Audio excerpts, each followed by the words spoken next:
Have you ever had a laptop that you've just been dying to have? It was just one of those that you saw it when it was new, and you went to your parents and they said no, but you still insisted on getting that laptop? Well, this is no exception. Here we have a laptop that I have wanted when it was new back in 2006. And part of me does not want to believe that 2006 was 12 years ago, because I'm 20 years old, and it makes me feel old at almost 21. I'll be 21 in October. Anyways, this is a laptop that, when I first laid eyes on it in 2006, I knew I just had to have it. And my parents didn't let me have a laptop until I was 12 years old. At the time, I had my 2004 Dell Dimension 4600C ultra small form factor desktop, which unfortunately we gave to Goodwill. I wish I still had it, but I still have video of it on my old camcorder, which will be shown in a future video. Anyways, this laptop was unique because it came with something, as you can probably see on the front, it came with something that almost pretty much no other laptop had. And that was Dell Media Direct. This is a Media Center laptop. And Dell actually made their own own operating system based off of Windows XP, Media Center Edition, specifically for laptops like these. This model is an Inspiron 6400, or as it says on the computer, E1505, but these machines also came in. There were also AMD models that had AMD APUs, and there were also models that had the earlier models had Pentium M's. This is the exact model that I wanted. This one has a Core Duo, not a Core 2 Duo, but the original Core Duo T20. This one came with a T2300, clocked at 1.66 gigahertz, but I upgraded it to a 1.83 gigahertz Core Duo that I pulled from a white polycarbonate iMac, like that one over there, which you can kind of see behind the TV. I got a broken one on eBay, and I just scrapped it for parts, and it had a faster Core Duo T2400 clocked at 1.83 gigahertz. So I threw it in here. And let me just pause the specs for a little bit here, because I just wanted to announce that this is probably my favorite Intel architecture, the Yona architecture, introduced in January 2006. And the reason I love the Yona architecture so much is because both the Core Duo, the Core Solo, the Core 2 Duo, and the Core 2 Solo all use the same socket T CPUs, which means that if I wanted to make this machine 64-bit capable, because the original Core Duo is only an x86 based processor, I could actually upgrade this to a Core 2 Duo, as long as it was a Socket T Core 2 Duo CPU, I think from the Conroe era of CPUs. I can't remember what the mobile Core 2 was called. I think it was Penryn, if I remember correctly. But nonetheless, when this machine gets more out of date, probably after Windows 7 support ends, I plan to put a Core 2 Duo in this machine, because I did try running Windows 10 on it before, and when Windows 10 was still free, I did the free upgrade offer from Windows 7, but then Windows 10 ran okay on here, but as the updates progressed, it got very slow, and so I downgraded it back to Windows 7, and plus, I used to use this laptop to record my Luigi's Mansion commentary, but I no longer could do that because when I installed Windows 10, Audacity couldn't recognize the sound driver, the audio driver, and I couldn't install the audio driver for Windows 7 on Windows 10. So, but I don't use this. But this laptop is now just my Media Center laptop. So whenever I go on vacation, I'll usually take this with me to watch a movie, or watch a DVD or play around in Windows Media Center. So, anyways, let's go ahead and take a tour of the laptop, and I'll explain why I love this machine so very much. Back in a flash. Alright, so let's go ahead and take a tour of this machine. Let me just go ahead and unplug the power here real quickly. we'll take a little tour. So on the left side of the machine, we have the optical drive here, which is a DVD RW drive, just your standard average DVD. It's not a DVD burner.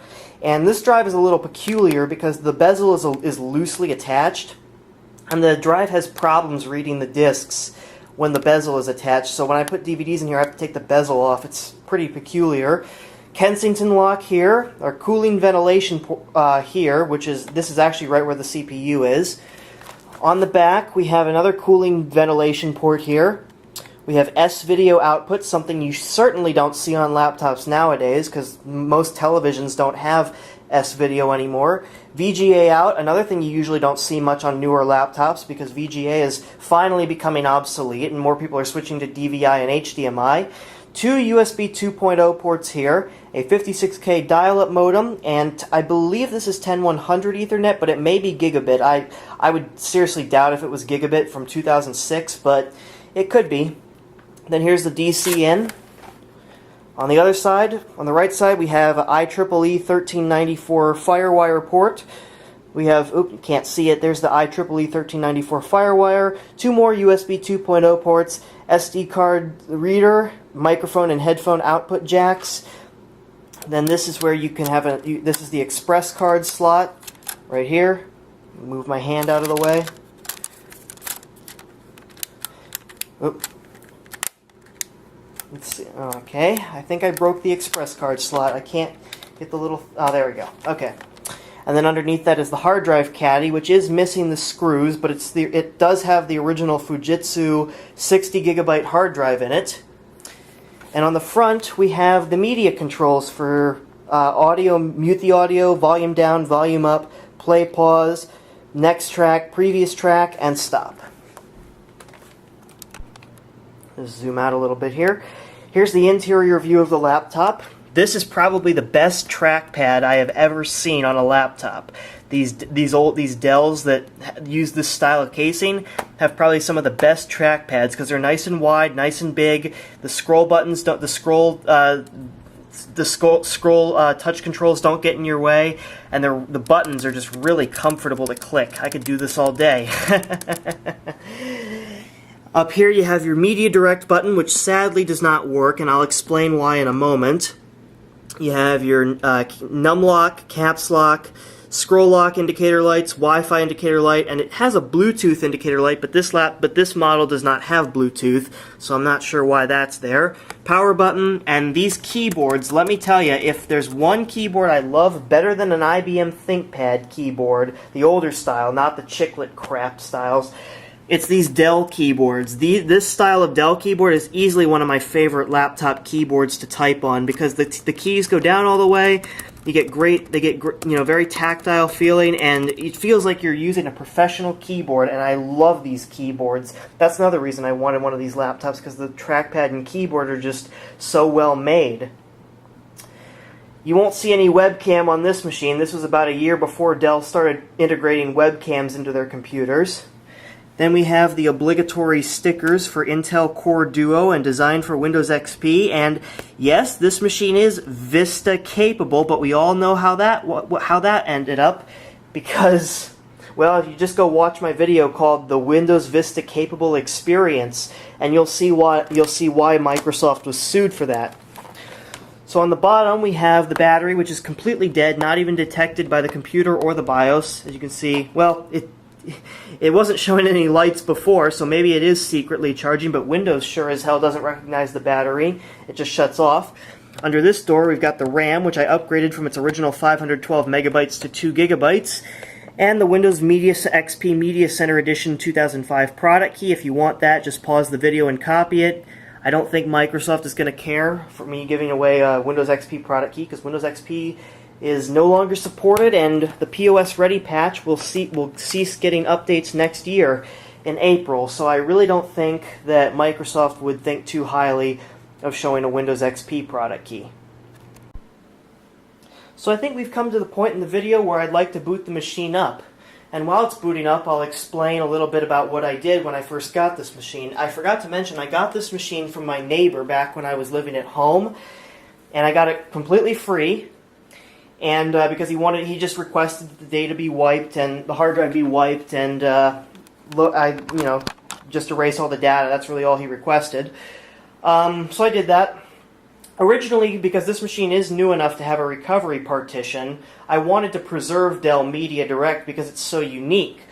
But unfortunately, and I was originally going to keep Windows XP Media Center Edition on here, and not load and then load Windows 7 on at a later time.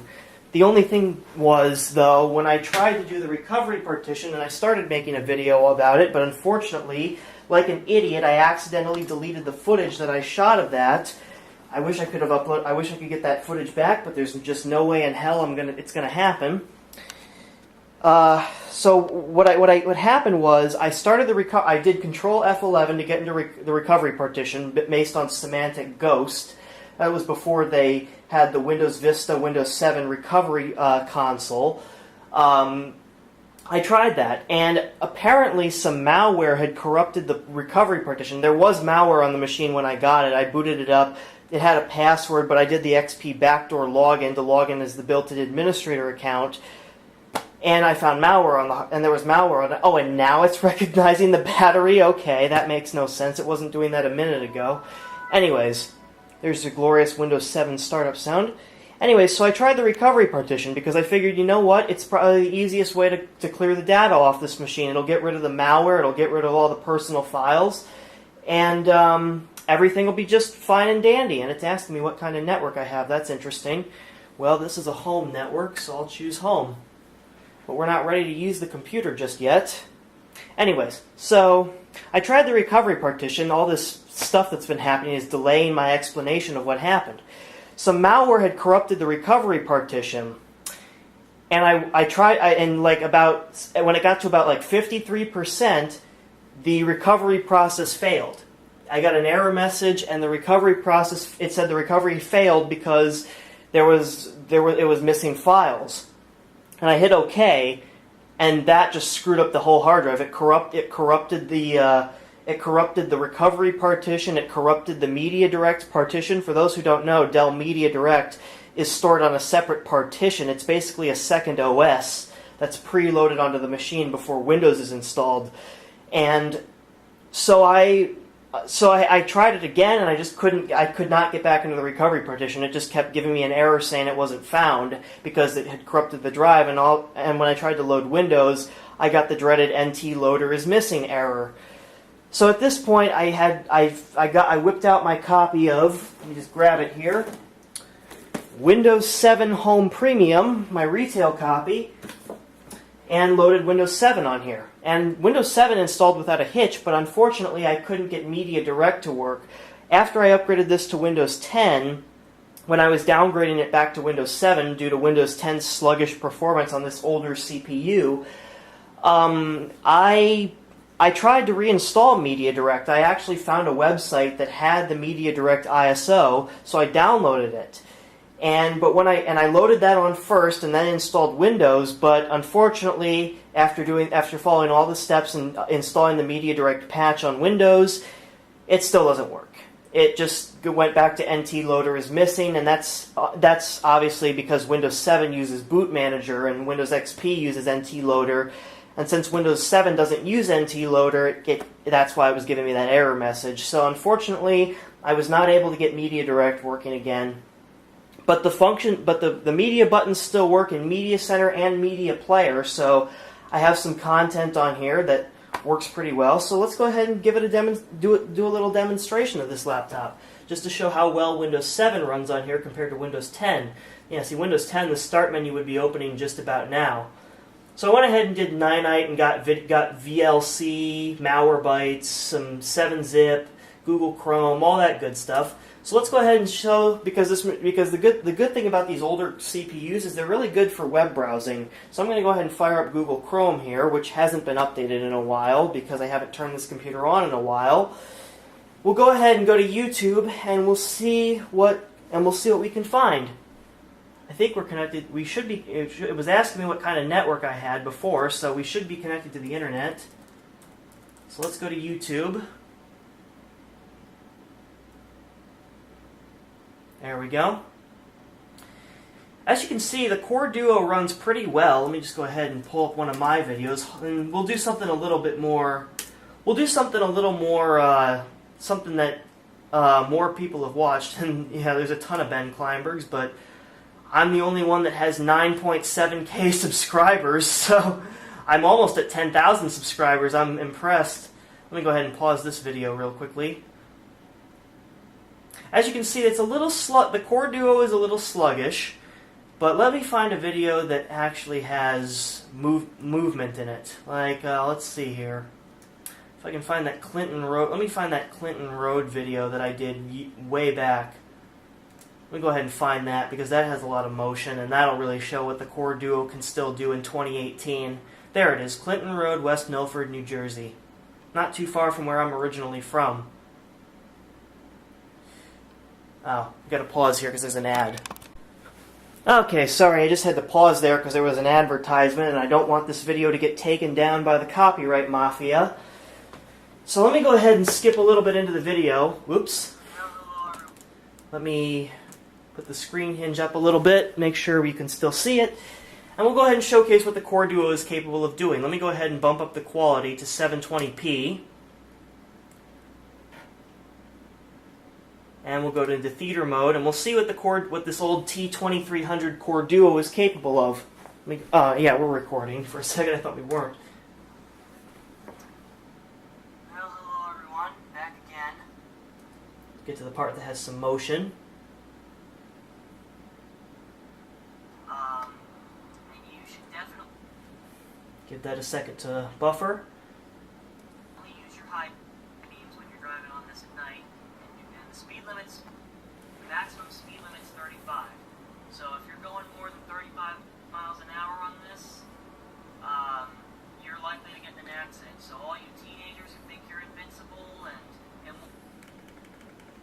immortal, think twice. This might be a good place to teach kids the danger. So as you can see, the Core Duo struggles a little bit with HD video in theater mode. Let's go down to regular view. There's a drunken driving or alcohol. Anyway, Zoom in. let's get started with the superstitions. I've gabbed on long enough here. So the superstitions on this road, I'll talk about the first one since we're coming near it, is the, quote, Druidic Temple. Now you can't see this from the road, and it's not accessible by car. You have to walk a few miles to it. Okay, so we're struggling with 720p. Let's go down to 480. Anyone who's watched the 8-Bit Guys video, which is about 2 years out of date now, probably knows that the Core Duo is becoming more and more obsolete. So yeah, you can see at 480p, if I can get the camera to focus a little bit more, you can see it moves along. It runs better at 360p than it does at 720. So if you ask me, can the Core Duo do 720p? Unfortunately, the answer is no. We'll go to theater mode here. All these bad things would happen to you, and you'd have to answer the Satan. That's not entirely true. It was an iron furnace. It was actually a very nice little water. So at 480p, it looks like the Core Duo can handle that, but it can't handle 720p playback. So for that, you'd probably want to get a Core 2 Duo, because I know the Core 2 Duo can handle 720p playback. I have old Core 2 Duo machines, but Core 2 Duos are still modern chips. And I'm not saying the original Core Duo is obsolete, but for stuff like YouTube, it's a little flaky. But we'll go ahead and move on from YouTube. Let me go ahead and try. As you can see, Windows 7 plays really nice with it. We'll go ahead and open up Media Center here.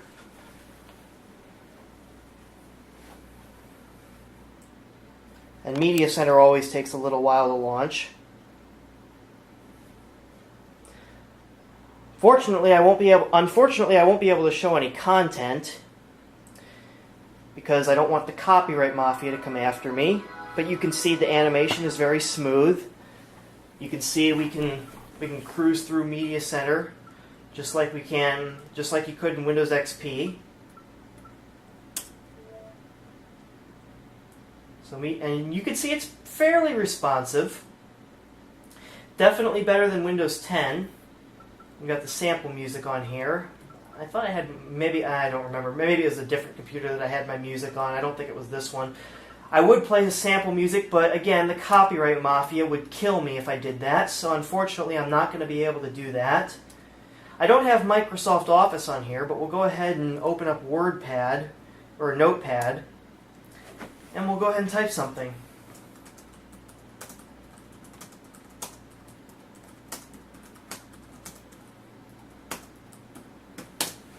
So we'll type the quick brown fox jumped over the lazy dog. I'll zoom in on that.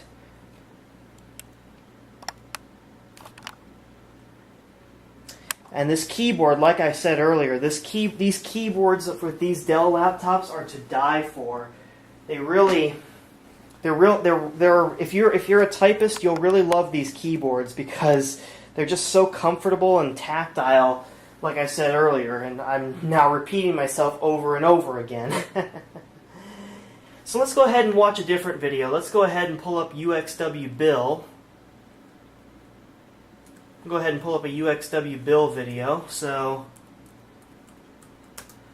we'll go ahead and pull up a computer-related video. We'll just search UXW Bill computer. Now here's his Net Vista video. We'll pull that up. Hello there, everyone. You're watching UXW Bill, and today's exciting video discusses a subject that I have a lot of time for.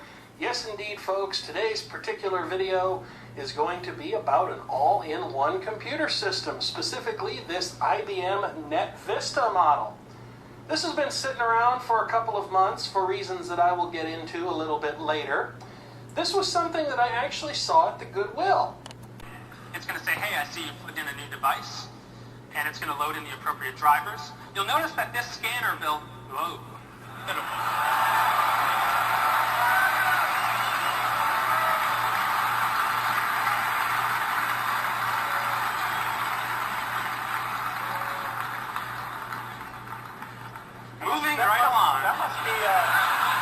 That must be why we're not shipping Windows 98. Absolutely.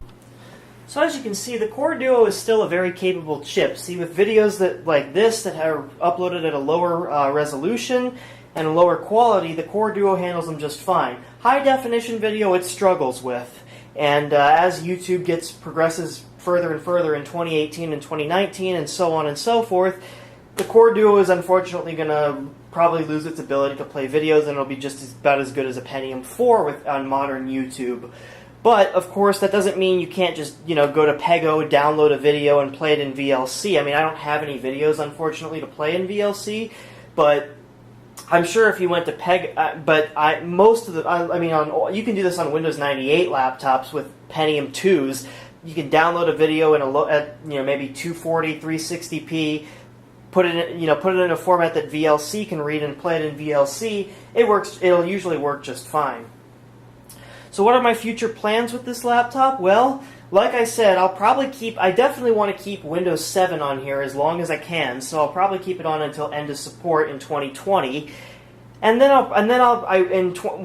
as Windows 7 draws near the end of its life, I will probably upgrade this machine to a Core 2 Duo and then install Windows 10 on it, because now you can, this is a while ago that Microsoft released this update, but there was an update to Windows 10 where you can use a Windows 7 or Windows 8 product key to activate Windows 10. So I figured what I'll probably do is I'll just use the Windows 7 key to upgrade this to Windows 10, and that way when Windows 7 is going to go out of support, I'll still be